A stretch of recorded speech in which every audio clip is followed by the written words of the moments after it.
Kavčík ma oslovil tým, že necháva človeku veľkú slobodu, veľkú citlivosť pre jeho autonómiu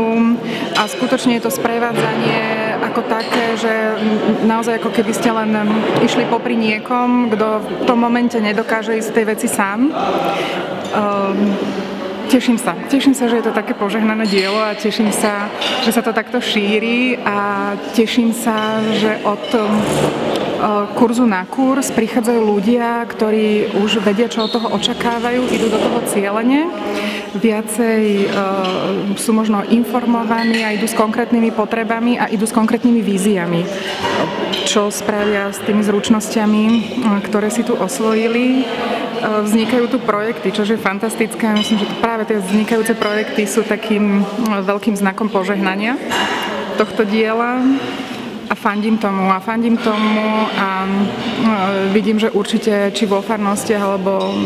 kdekoľvek inde to bude nadobúdať stále väčšiu a väčšiu potrebu takýmto spôsobom sprevádzať ľudí, takýmto nežným, ošetrujúcim, ale napriek tomu takým trefným.